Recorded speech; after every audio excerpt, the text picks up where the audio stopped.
So, I didn't realize this was going to be at the same time as the voting coming in, but we'll cut a little bit short just to make sure everyone has plenty of time if that was something you were wanting to do. But to get started, my name is Taylor Goodwin. I'm a naturopathic doctor. Good to see some familiar faces coming back. I often get asked, what is a naturopathic doctor? Just to clear that up before we get started, a naturopathic doctor is someone who goes to medical school, specializes in alternative medicine, and that includes a lot of tools. There are things like acupuncture, nutrition, lifestyle, and also herbs. And that's what we're going to talk about today. So, in particular, we're going to talk about 3 herbs that grow locally here in the Ozarks. And they are edible and or medicinal and very useful, at least from my point of view. And some of them are just starting to pop their heads up, assuming that this is a true spring and it doesn't go back to winter again. But before we dive into the 3 plants, I like to divide this up, as some of you know, into 3 sections. Section 1, we talk just a little bit about safety. I'll probably make that a little condensed today. But whenever we're dealing with, well, anything where a small mistake can sometimes have big consequences, we want to make sure that we're having some safety discussion, and that's true with plants, especially if you're going to be eating any of them or using them for medicine. So, a bit about that. Section 2, we'll be going over the 3 plants. So we have 3 friends here. One of them is, anyone want to take a stab at this one? It's not one that terribly many people are familiar with, but I think it's quite pretty. This is called Henbit. It looks a lot like purple dead nettle, and if I forget to mention purple dead nettle, please remind me. Next one we're going to go over is Yarrow. Ancient, used by many, fantastic for many things. And then Plantain, also extremely useful. That one's also nice because it is both medicine and food. So, today, and then the 3rd section is kind of a little bit open. We'll probably cut that part short, but I take a few questions, or we kind of talk about a few events that are coming up. So first, let's crack into safety. So, quick story. When I was in undergrad, I was in southern Colorado, and the Rocky Mountains are gorgeous. They have lots of plants there, and I decided to play hooky for only the 1 of 2 times I ever played hooky from college. First time was to go on a date with my wife. Awesome choice.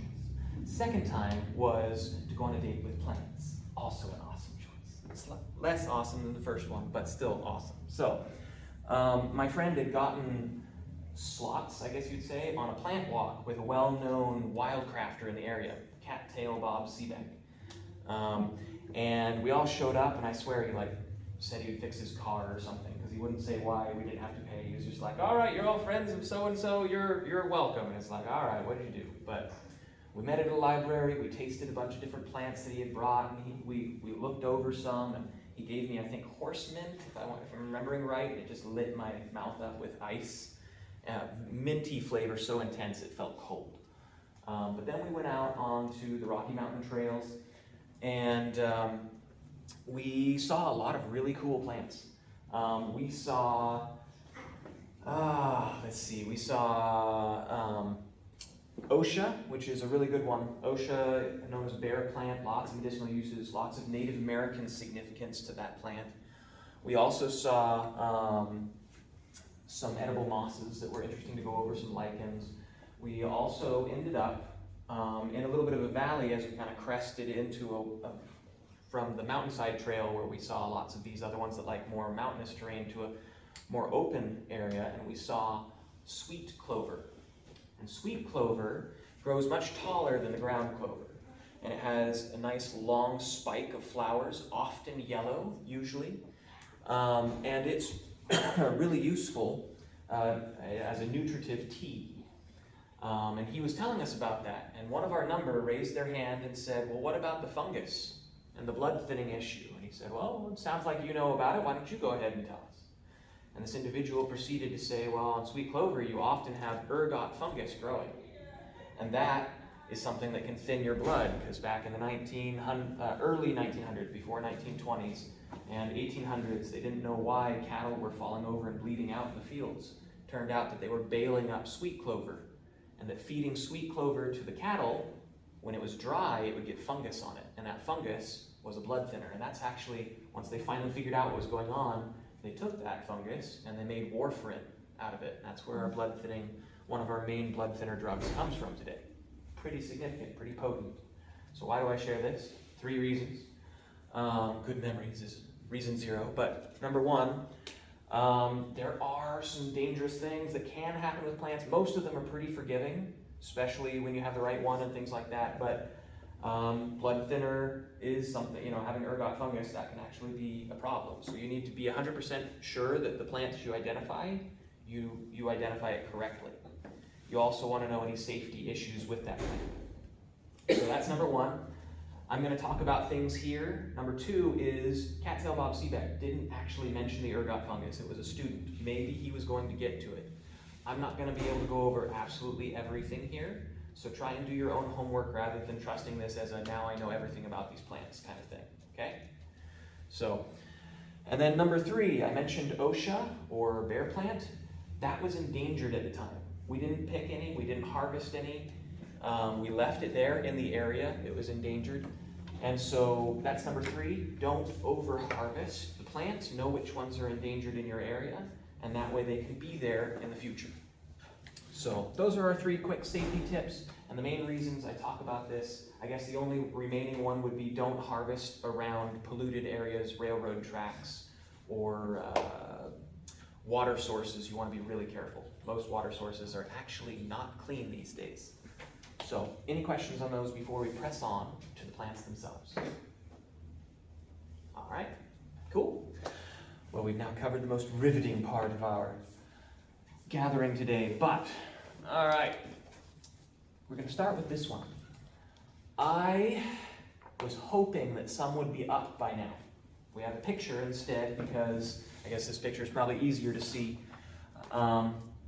We have a picture instead because this one's going to come up any day now. I have seen some of its cousin, I guess we'll say, at least in appearance. Purple dead nettle, that's not this. This is Henbit, or Lamium amplexicolae. So, this actually has a lot of fun, different stories behind it. So I'm going to share one from Japan, actually. So there was a book, 800 BC, very roughly, is when it was written, and it was written by one of the handmaids of the leading ruling class. I don't know if it was the empress or if it was a duchess, but one of the handmaids that was among the leading class there. And she wrote a book, and it's titled The Pillow Book. I don't know why. But in there is the earliest known record of a rice porridge called the 7 Herbs of Spring porridge, or rice concoction. And on January 7th every year, it's traditional in Japan to go ahead and have this porridge. It's supposed to be really helpful for digestion, and it's right after all the heavier rich foods of the holidays to help get over that. It also is supposed to bring really good energy and vitality to you, to bring you into the new year and push forward well. So,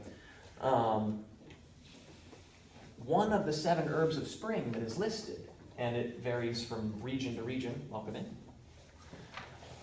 is actually Henbit. And so Henbit is an interesting plant in that it has so many medicinal actions, and yet all of them are pretty mild. So it does a lot of things, but all of them are very gentle. And so it's more an edible, and you eat it as part of your salad, you eat it as part of your day-to-day meals while it's around to help bolster you when you come in on spring. Rather than, this isn't something that I would ever prescribe as, oh, you have rheumatism? Definitely Henbit's going to take care of that for you. Not quite so much. This is more just part of a healthy, well-rounded diet, and it just kind of helps slightly almost everything. There's a long list that I don't have memorized of all the things that it has, so I'm going to read off of here because I don't prescribe it, but it's been found to help with, let's see, it's a diaphoretic, so it helps with fevers, it's a stimulant and an excitant, so it gives you a little bit more energy, it's febrifuge, so it helps with the flu, it's laxative, so that's a good party drug right there. by which I mean it helps move stool, anti-helminth, antimicrobial, and more than that. But all these are really gentle, and so this is actually just an excellent edible. So this guy likes to grow in open fields, typically a little bit moister. If you look out, you see lots of purple flowers, just very small, very low, and they're more like dots from the distance. There's a good chance that it's Henbit or Henbit's cousin that we'll talk about in just a little bit, purple dead nettle. So Henbit, I'm going to come around. Can anyone tell me what family, just by looking at this, what family this plant might be in? And I know that's a really nerdy question. Welcome to the club. So, anybody? Orchid. Good guess. Not orchid. Appreciate the guess. All right, look at the stem. What shape is that stem? A square. Yeah. Mint. Aha! We've hit gold. So there is a square stem here. I guess I'll finish coming around. Very square stem. I've seen it now, yeah. Yeah. So the mint family, when you're trying to identify this plant, the first thing you want to do is be able to have a little bit of an idea of what the mint family, all of the plants in the mint family look like. And then that'll give you a lot of clues about whatever plant you're looking at is good for, and it'll help you narrow it down to this guy. So the mint family has kind of 3, kind of 4 rules to go ahead and identify it. So number 1, all mints have a square stem. You go down and you rotate it between your fingers and it goes ba-ba-ba-bump, ba-ba-ba-bump, ba-ba-ba-bump, square wheel. All right, next, these leaves. Anyone want to try and describe those leaves? Fuzzy. Fuzzy, that's very good. Pretty much all mints are pubescent or hairy, so that's good. Serrated? Serrated, those are pretty close to a form of serrated. Mints they're usually serrated, or at least lobed. There's another one I'm looking for. Those are all good though. I'm gonna go ahead and do this. Some leaves are opposite, some are alternate, depending on the plant. And so it's called a branching pattern, based on where the leaves come off the stem. Some of them come off one leaf, and then you go further up the stem, another leaf. Other plants like to do it, 2 leaves come off at the same time, nothing, nothing, nothing. 2 leaves come off at the same time. Wow. If you look at this guy, he's got all the leaves coming off at the same level. Right. So it's opposite branching. All mints are opposite branching. The third thing that helps is the flower. Long and tubular, and then it's kind of got a hood on the top, and then kind of little droopy bits at the bottom. Sometimes there are multiple lobes. Those 3 things, if you have those, it's a mint. And then we have the 4th one that I was kind of like, 3, 4 things, 3-ish things. 3 things tells you it's a mint, but the 4th thing is kind of what the mint family is known for, and not every mint has it. About half of mint plants smell like mint. Yeah. Nice and strong. And so it's been said, it hasn't been like concretely confirmed, so please don't go out and just eat things when I say this. But myself and a few other experts who have more experience than myself as well have not found an exception to this rule I'm about to tell you, where all mints that are definitely mint family and smell like mint are non-toxic, which means they're edible, but they might not always taste good. But the other half of the mint family doesn't smell like mint, and Henbit falls into that half. It doesn't smell like mint, but it's actually still edible. About half of the ones that don't smell like mint are still edible, and half of them aren't. Mint family is pretty approachable overall. So this one, you're going to smell it, and you'll get very little, if any, scent, and it won't be like that aromatic mintiness that you would be thinking of. So, before we go into identifying this, I'm going to tell you a little bit about how I first came across it. And it'll give you a little bit of an idea. I've already told you it likes valleys and a little bit of moisture, but you can find it other places. I found it somewhere different than that my first time. So I was in Colorado still. This was a little bit later, probably another year or so after the Rocky Mountain Cookie Day. Awesome day. And we had just moved from a very interesting house with interesting neighbors with unfortunately shared ventilation systems, so we had all kinds of fascinating Colorado smells coming through the ventilation. And it might have played a role in our moving, but we moved about 10 miles to somewhere else, and we were exploring the new area. And so I went out on a walk, and I was, oh, look, there's prickly pear, like it's everywhere, and I'm excited every time I see it. And there's, you know, there's someone who has, pardon, some hibiscus growing. There's someone who has, you know, it's all sidewalks, so it's all kind of more cultivated than you normally have, or kind of ubiquitous plants.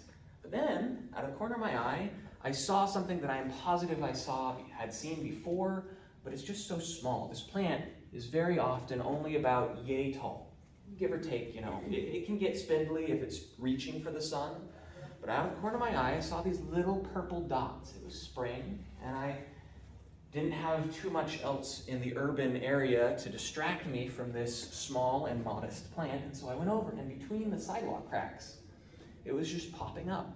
It's very tenacious. And so I picked it and I took it home and I flourished it and gave it to my wife. And I thought I was really good because I did not give her the Latin name when she asked me what it was called. I was being very romantic. It's called Henbit. No Latin romance, yes. Her response to that was, why do all the pretty flowers have ugly names? So that was a failure. But the name Henbit does remind you that it's not just good food for us, it's actually really good food for poultry. They really enjoy it. It's not quite catnip level of enjoyment to like watch them go after it. Cats going after catnip is still more entertaining, but this is still something that's really good for chickens. Gives them better eggs, gives them better nutrition. That broad nutritional blanket is not just for humans, it's also for poultry. That does not quite, however, extend to ruminants like sheep. They get a case of the staggers, is what it's called. That's a little bit outside of my area of understanding. I haven't gone into the ruminants' biophysiology on why that happens. It didn't, from my acquaintance with my brief acquaintance with that condition, the staggers and things, it doesn't sound like it's permanent or deadly, but be aware, probably not something to bail into the hay of any ruminants that you guys might have in great amounts, unless you know more about it than I do, and there you go. But another part of that story, I don't know if it's super relevant, but you know me, I chase squirrels. So I renamed this common plant so that next time when I give it to my wife, I can give a different name, and I'm hoping we can get some support for that going. Because you can have as many common names as you want, right? Because common names change from region to region anyway. So I call it the Tyrian star. Tyrian is the royal purple that was used back in Tyrus in ancient Grecian areas. So maybe you can help me out there and see if it catches on. But, all right, how do we finish identifying henbit? Because we went into how to identify a mint. We went into that it doesn't smell like a mint, but we kind of went off on a tangent there because my name's Taylor. If you look at the leaves, you'll notice an absence of leaf stalks. They are directly onto the stem. There's no like little leaf stalk or petiole, if you want to be technical. It's when the leaf is grabbing the stem that closely and there's no leaf stalk, that has a term. It's called clasping. There are some other Latin terms, but we'll stick with clasping for now. That is how you're going to tell this apart from its very near relative, in appearance at least, I should say. I'm pretty sure it's near relative philologically speaking too, but I have to check that. But phylogenetically, there we go.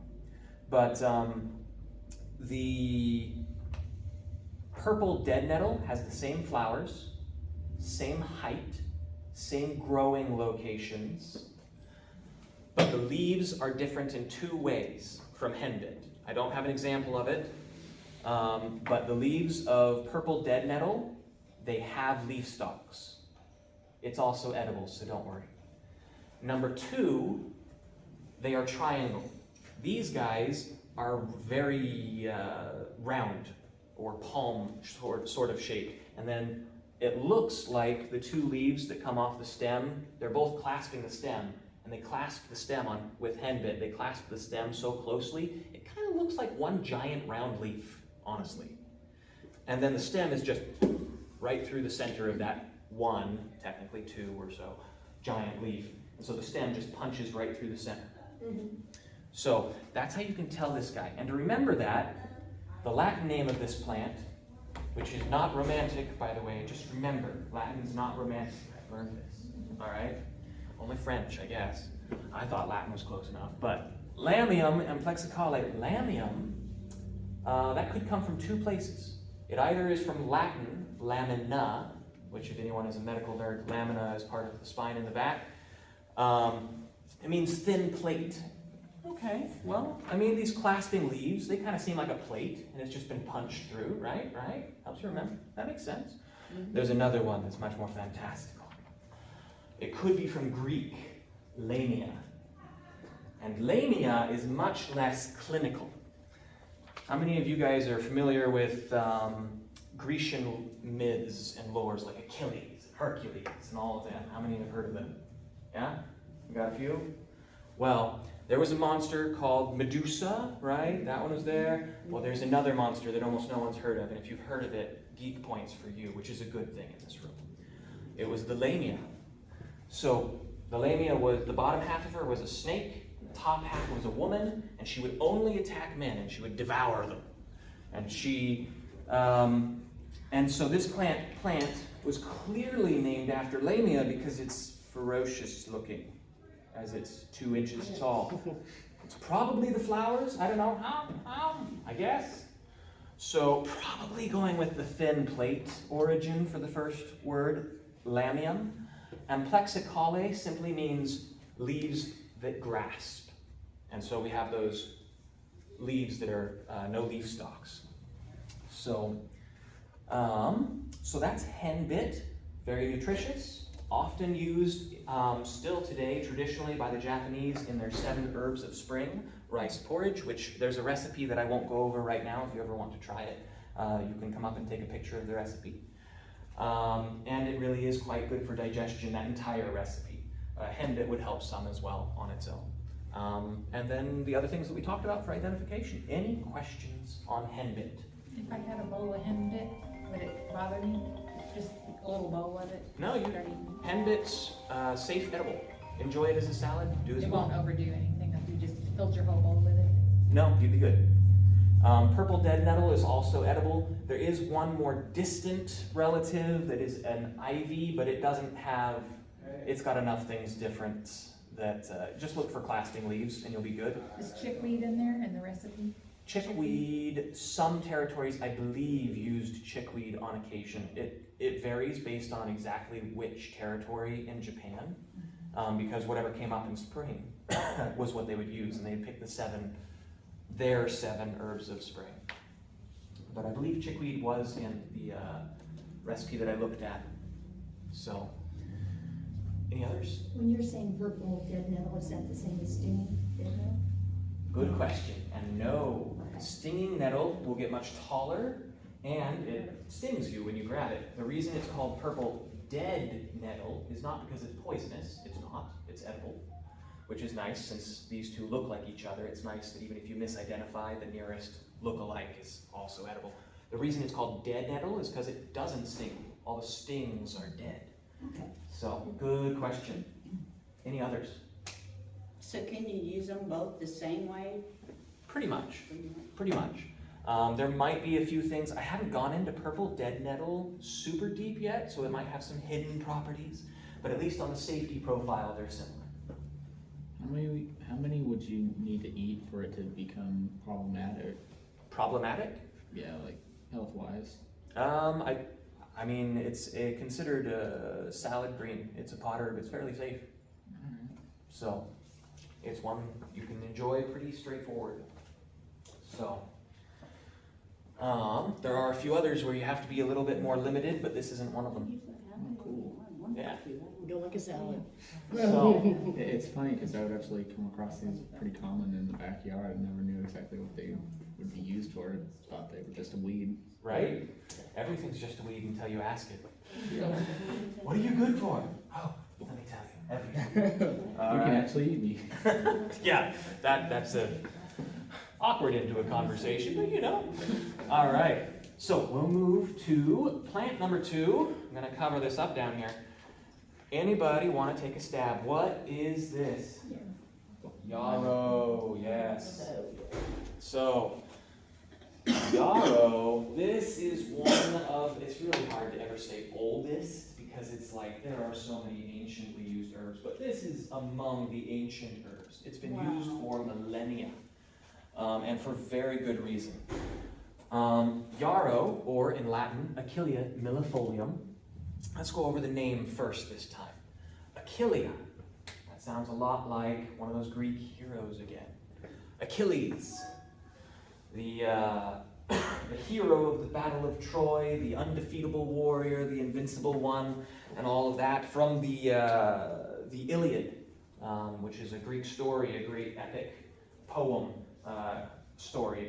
Poem is Beowulf. But Achilles, a mythical man, was supposedly so good a warrior that he couldn't be defeated anywhere except for his heel, where he hadn't been dumped in, by some accounts, a tea of Yarrow, or although usually it was a pool in the underworld. It was, I don't think it was the River Lethe, it was a different one, but Lethe is memorable, or takes memory away. But anyway,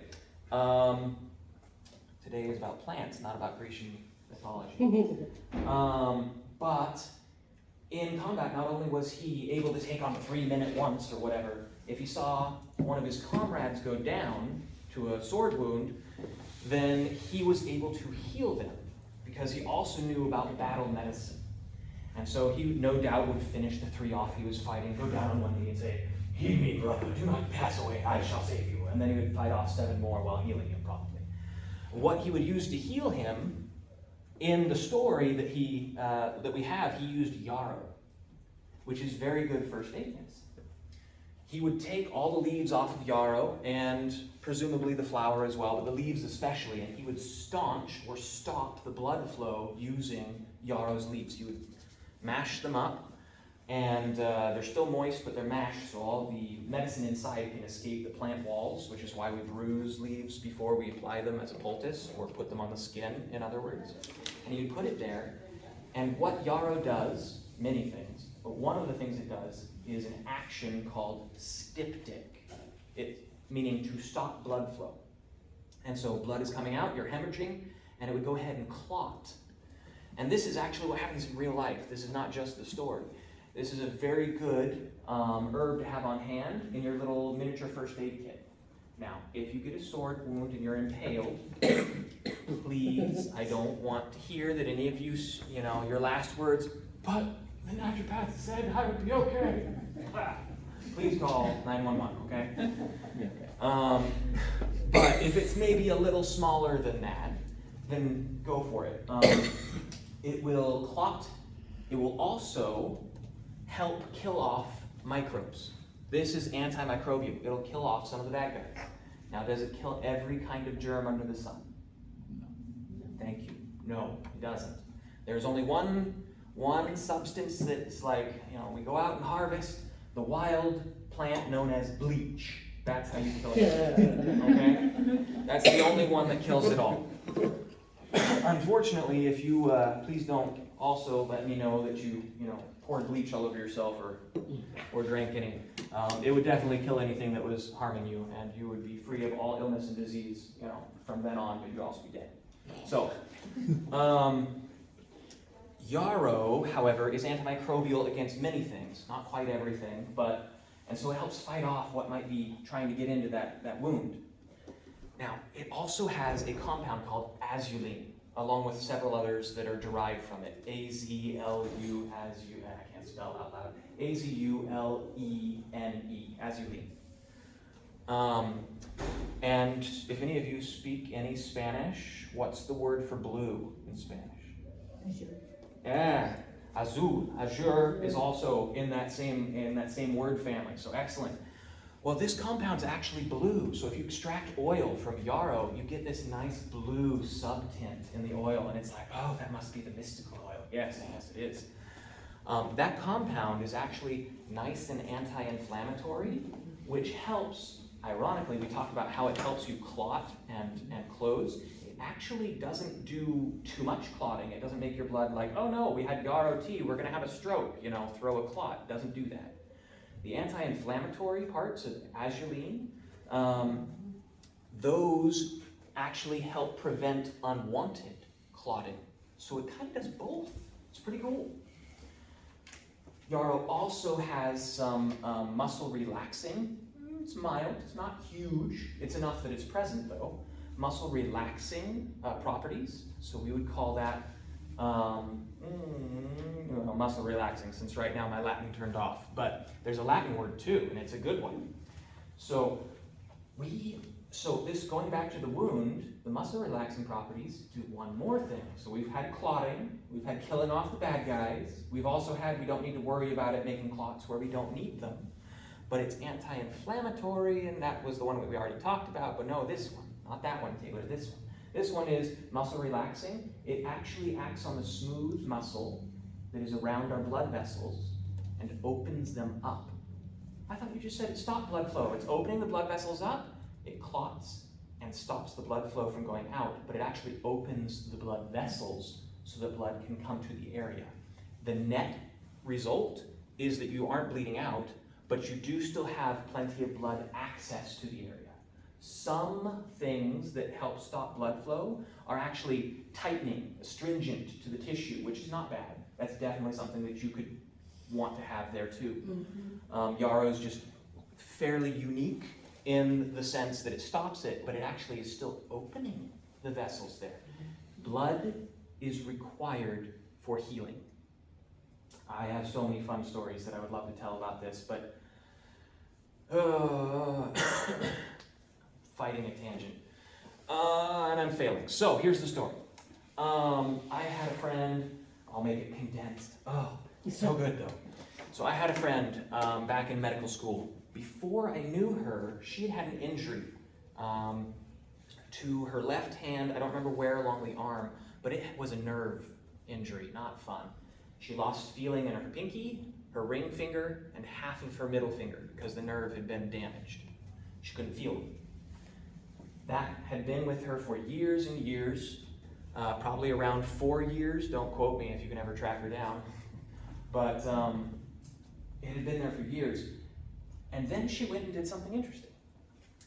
She went, and she was a very one with nature kind of person, which is really cool, but she also went a step further than I'd be off to the sideline saying, you go be that one with nature, that's awesome, from over here. Because she went and harvested stinging nettle, not dead nettle, stinging nettle, with bare hands for 3 days straight, 8 hours a day. It was a huge field. She was helping bring in, it was like take as much as you want and help us harvest kind of a thing, is what she made it sound like. And it's like, that's really one with nature. That's great. And she didn't wear gloves. She did the whole thing barehanded. By the end of the 3rd day, maybe the 2nd day. The 2nd day, she started feeling some tingles. 3rd day, she actually had this pressure sensation again. Why? Stinging nettle brings lots of blood to an area. So does acupuncture. People wonder why the heck acupuncture works. There's lots of different reasons that people could say, and lots of them have lots of merit to them. One of them that definitely is part of it is it brings blood to an area. PRP injections, if you've ever heard of those are my #1 thing for rotator cuff tears. That's just taking some of your own blood, centrifuging it, putting it back without the red blood cells. And then it's really nice for helping that. Blood to an area. So when Yarrow is bringing blood to your injury, that's really beneficial. Far more than people seem to really intuitively expect. And I think one of the reasons for this is, as a people, we used to exercise every day. It was just called normal life, right? We would move a lot more and sit a lot less. And times have changed, and that's how it is, but our body was built and designed to have a lot more blood flow. There's a low state of blood flow and a high state of blood flow. We're fine at low, but our body expects to have high states periodically for greater blood flow as we have that cardio and pumping around. We don't get that as much anymore. And so that's why we can see some really like, whoa, why was our body holding out on us when it can do this good healing? It's because it can. You just have to get that blood flow back up. So exercise is another plug to the side, but Yarrow helps bring blood to an area. Very important for healing. So we've been talking about Yarrow leaves. Let's talk a bit about the flowers. So the flowers are, we'll also talk about how to identify it. Don't let me forget that. I once went through an entire class and didn't tell people how to identify anything. It's all so cool. It's mine. Yeah, well, the flowers are useful in the same way to a degree, but they are more useful towards digestive, you make a tea, and so it can help, move stuff when you feel like you got a rock in your stomach, that sort of thing. They're also muscle relaxing to a degree that can help the GI system that feels locked up. Also antimicrobial to a degree, but they share a lot of things. But the one thing that is really kind of the flowers' big thing is they are diaphoretic, strongly. Whoa, it's a Latin word. That's why I smiled when I said it, or at least I did inside. Means it induces or makes you sweat. That sounds great, right? Everyone needs more of that. Well, one of our body's main ways to get rid of, pardon my French, crap, is, well, the liver. And if you live in America, then you have a 98%, I made that statistic up, chance that your liver is overtaxed. And he calls in his sidekick, the skin. Skin is a get rid of garbage organ, in case you didn't know, and it does that by sweating. And so if you get diaphoretic, you can get rid of lots of bad stuff. Heavy metals have actually been, you can find heavy metals in sweat that comes out of the skin. Not every kind of heavy metal, but some. For example, more commonly, so I will use this, staying on this one thought really quick. You guys are going to get really good at speaking Taylor.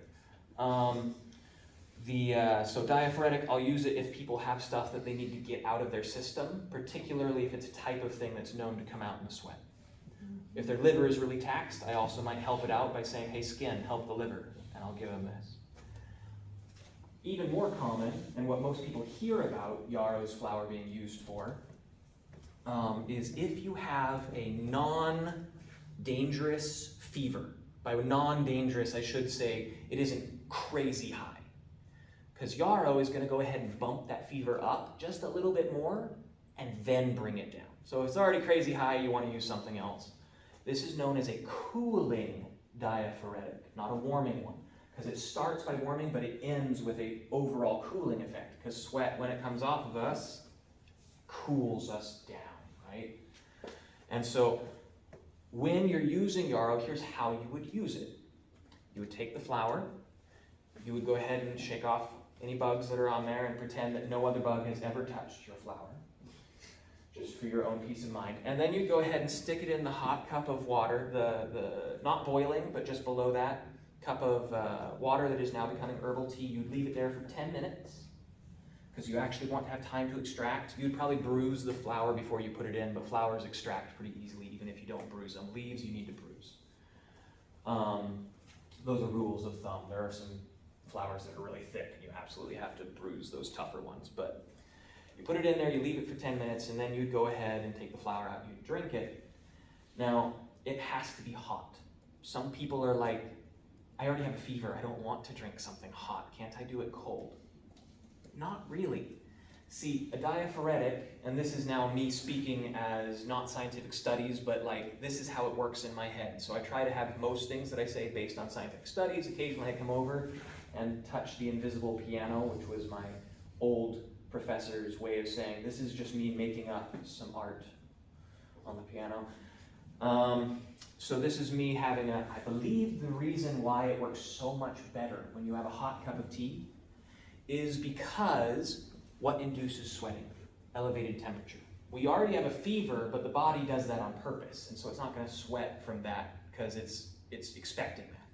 But if we add a diaphoretic herb, we're now priming it to sweat more easily, but not necessarily just because the herb is there. It can, but if you really want to make sure it happens, you want to have something hot at the same time, because then you give an excuse for those pores to say, okay, we'll open.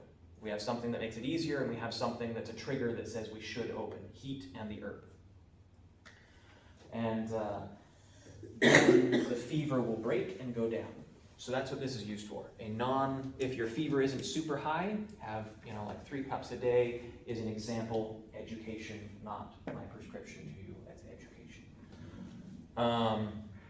So, fantastic plant. There are a number of other things it does too, but I don't want to spend too long, but there's a reason this has been around so long. This is a good one to have in wound healing salves, because again, that blood flow. But how do we identify it? There's actually a few lookalikes, pardon. And one of them is poison hemlock, which, spoiler, is poisonous. So we really want to be sure what we have. Another one is Queen Anne's lace or wild carrot, same thing, just 2 different common names. I'm going to talk about Queen Anne's lace and wild carrot and probably yarrow again next month. I kind of jumped the gun, but I'm excited, so there we go. But just to give a primer, yarrow's leaves are the giveaway. How many ribs go up that leaf? 1. It looks like a feather. Mm-hmm. The part of the name that we didn't talk about earlier was millefolium. We talked about Achilles, because Achilles is famous, he always gets his attention. But millefolium means 1,000 leaves. Folium is leaves, mille is 1,000. And so 1,000 leaves. And so it looks really lacy, but it all comes off of one central stalk. Now, right here, failure.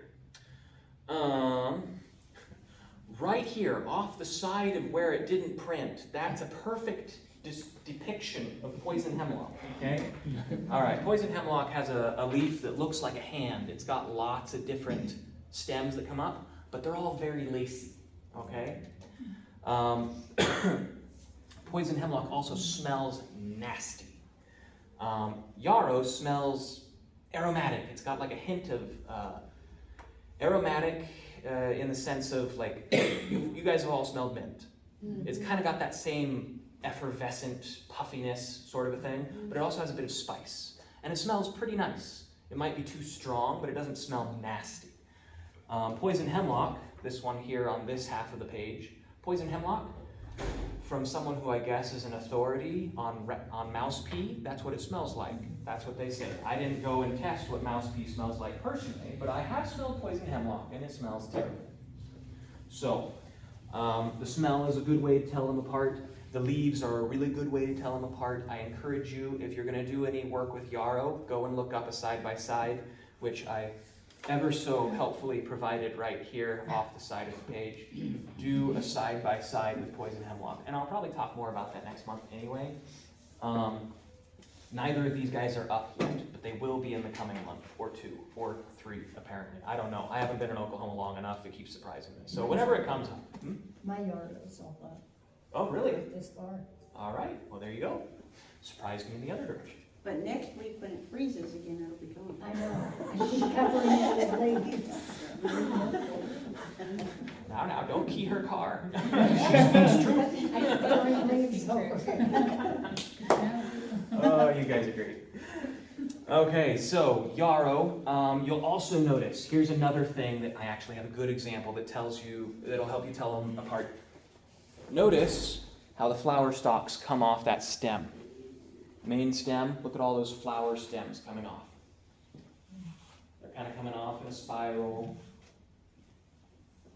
And then notice how all the flower heads show up at roughly the same height as each other. Ish.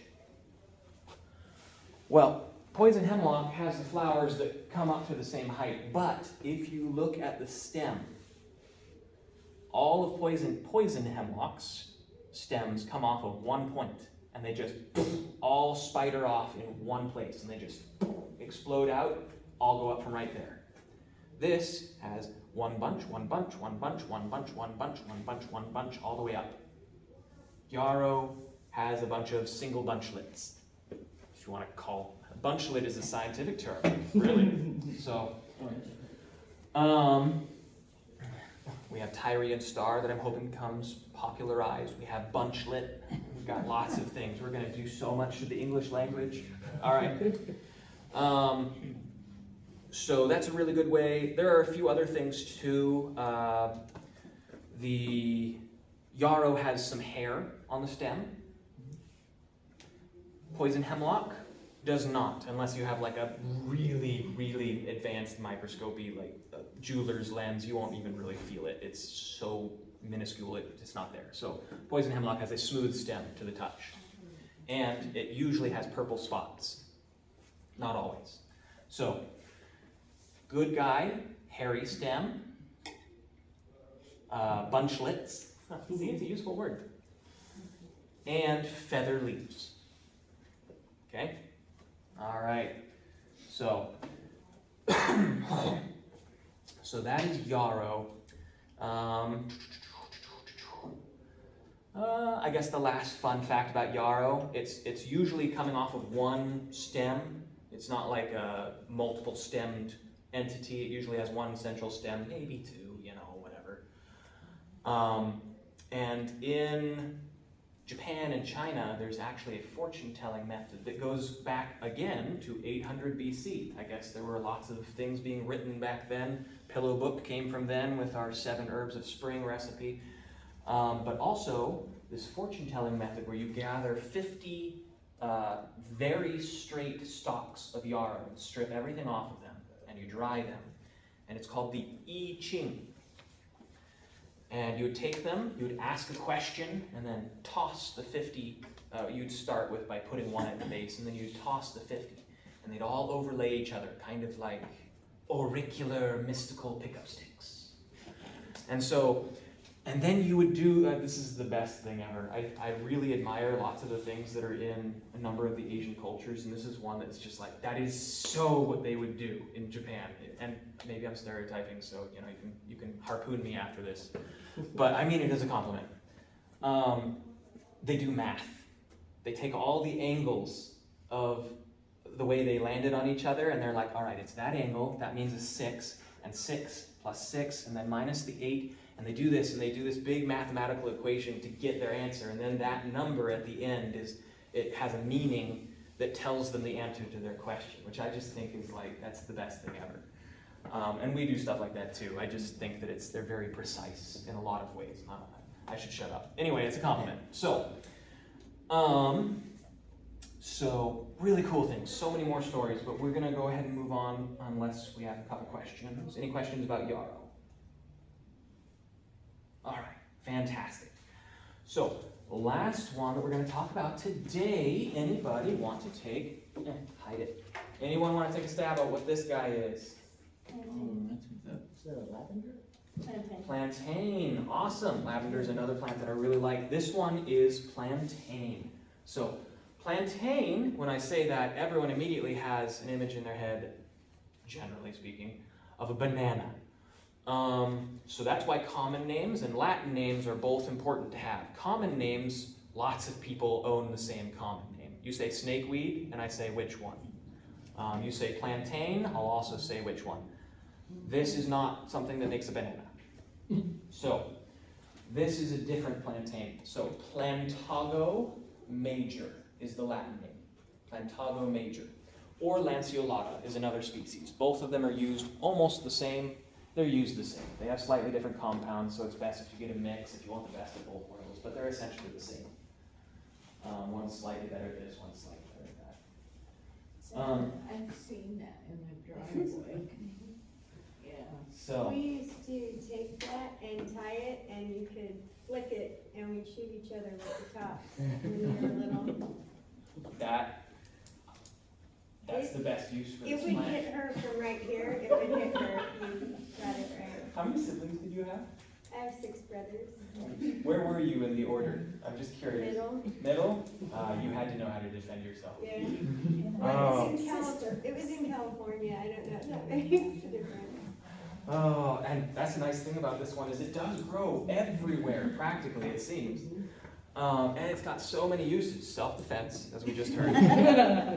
So Plantago, let's actually do that story really quick. So Plantago, you guys know that by now that I like to talk about the name. The reason is it's usually given the name for a reason, and that helps you remember the plant. So Plantago, so that comes from the Latin word, which is a nice medical word, plantar. Anyone want to take a guess? Plantar? Foot. Yeah, bottom of the foot. If you've ever had plantar fasciitis, I'm sorry.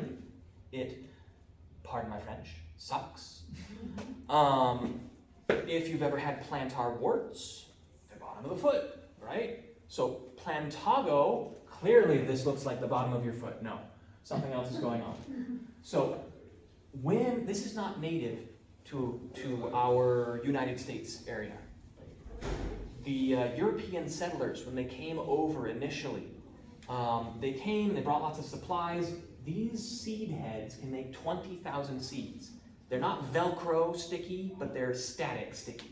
So they brought this as a medicinal plant, but then the seeds just everywhere the white man went, is what Native Americans said, Plantago would follow. It was his loyal hound. And so the Native Americans called it white man's footprint, because everywhere they went, this plant would show up. And so Plantago is footprint, basically. It's referencing bottom of the foot. And so you can use that to help you remember this is one that grows very widely. Also, here are some fresher looking leaves. Yeah, Plantago, I wanted to say that it helps you remember the leaf. If you can find a way that the word helps you remember the leaf, then yeah, it does, but it probably doesn't. So, that's Plantago. Major means that it has these broader leaves. So that's a species, Plantago major. Plantago lanceolata has much narrower leaves. Both are used the same way. Both are good medicine and food. So, Into your salad. yeah, this is another salad herb. This is a pot herb is what they call this one, because they would throw it, all the English citizens in the medieval ages, they would just throw it in their pot herb. So is that one. Very safe. This one is extremely safe. So safe, but good for what? Well, it's got actually quite a number of medicinal actions. Can I get someone who can give me the time? I don't want to run too long. 622. 6:22? Okay, we'll condense just this. All right, so actions are, it is vulnerary, meaning wound healing, which was, Yarrow also had that one, I didn't use that word. It is also, I'm gonna say the word, don't use this instead of going to get care at the hospital, but it's an anti-venom, and it has saved some animals' lives before. I know someone in Idaho who was out 3 days into the wilderness camping, rattlesnake bite, dog's foot, bad story, except it ended well because they had plantain, echinacea, which is also an anti-venom when you use the right half of it. And two other things, I don't remember which plants off the top of my head, but it actually counteracted the hyaluronidase portion of the rattlesnake venom that was chewing apart all the mortar between the cells.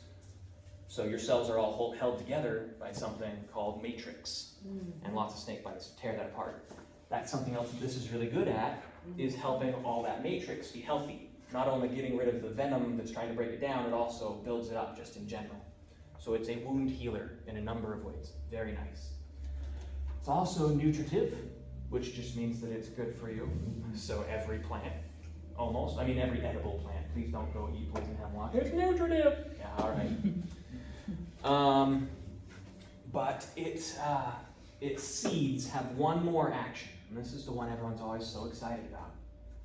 They usually keep it to themselves, but I know you're excited. Laxative. Everyone's looking. All right. So these are actually from the same genus, so very closely related to Metamucil. That's actually what it is this. Psyllium husk, that's that. So you have your own in the backyard, just like you always wished you did. So make sure you have lots of water with it, please. Otherwise, it doesn't help it move. It helps it not move. So, if you don't know what it is, then you're not old enough yet. All right. So how do I identify this guy? And then we'll tie it up. Notice at the bottom here, with my expert taping skills, I put all the leaves spiraling out in like a circular formation around that stem. Three-dimensional flat skills. I'm very proud. Don't ask about the handwriting though. I'll claim someone else. So, someone called me on it. It's like, I'm a doctor. What do you expect? My handwriting is supposed to like it's written. I have to have that. But this is called a basal, meaning ground level, rosette, meaning things coming out from a central portion. If you look at a rose, all the petals come from one central point and they out. That's why rosette. Basal means baseline or ground level. So this guy, all of his leaves and the base of his stem are going to come out of one central point from the ground. And then all of his leaves are going to be down here. They're not up here on a stem. They're down here. And makes him pretty easy to identify. There are some lookalikes when he's really young, so let him get a little older so that they're not like teeny tiny, because lots of things look alike when they're teeny tiny. Let him get big enough that you can actually see his leaves, and then you can do your confirmatory process. Besides just a basal rosette, because he's not the only guy under the sun who grows in a basal rosette, the stalk of the leaf is shaped like a U. That looks a lot like a food that we, some of us enjoy and others don't. Celery. I think I heard it. The stalk looks a lot like celery. It's actually in a U, and if you carefully remove all the planty stuff, I don't know, that sounded great. Yeah, but the planty stuff, the softer stuff, it's got fibers that run down it. And if you eat it, you get that you do with celery where the fibers break one at a time. Same thing. So those fibers are a really nice identifier. You can also be ever so romantically inclined or whatever.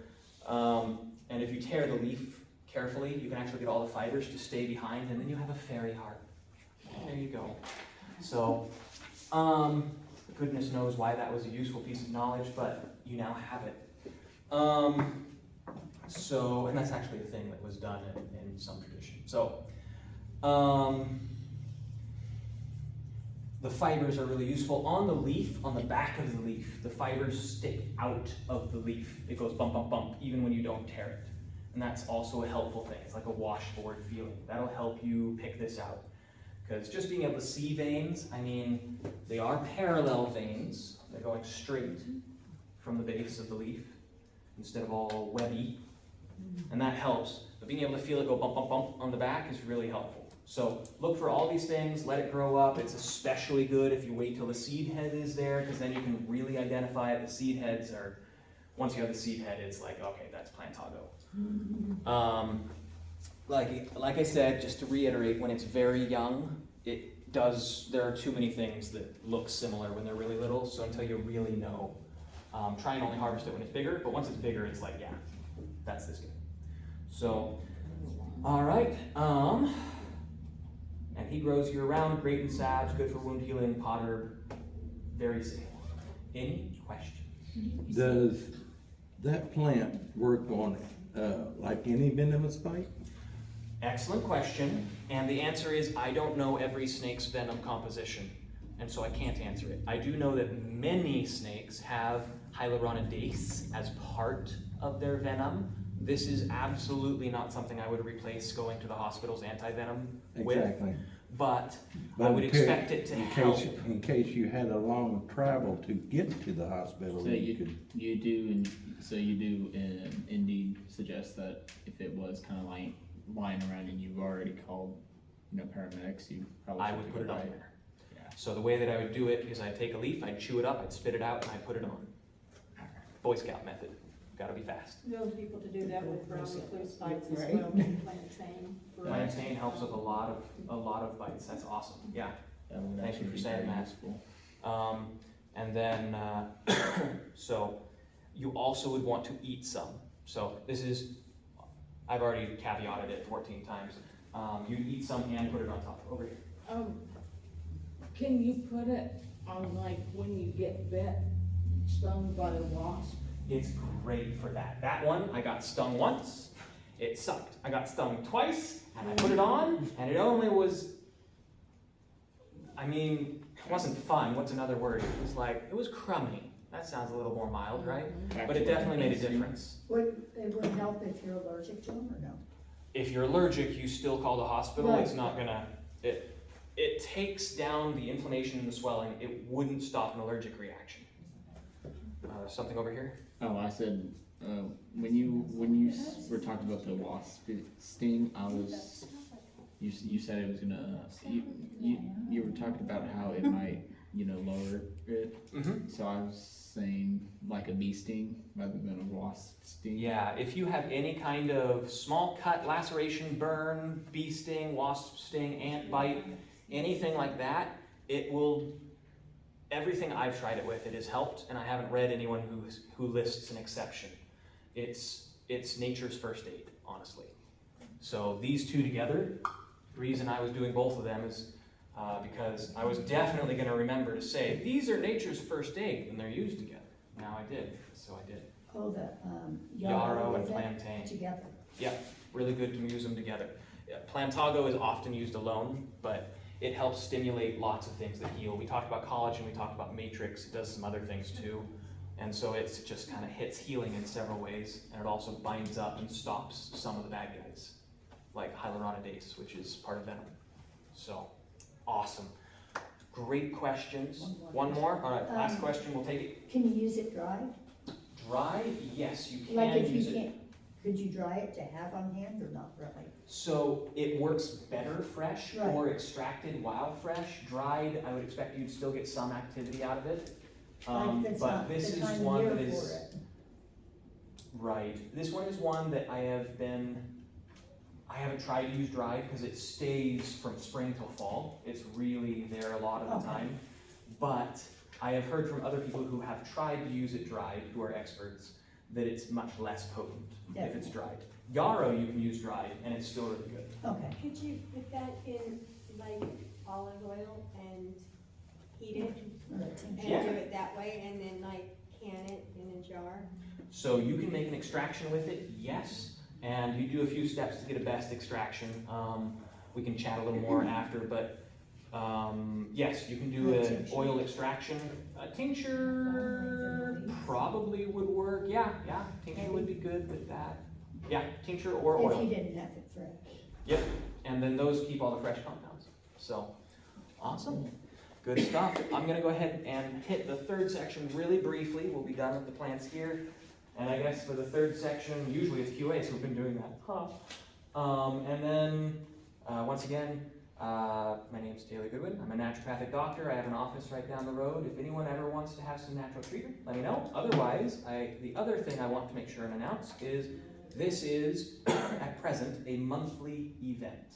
I occasionally take a break, whatever, but if this was fun, please come back next month. Thank you for coming today. Thanks. Thank you.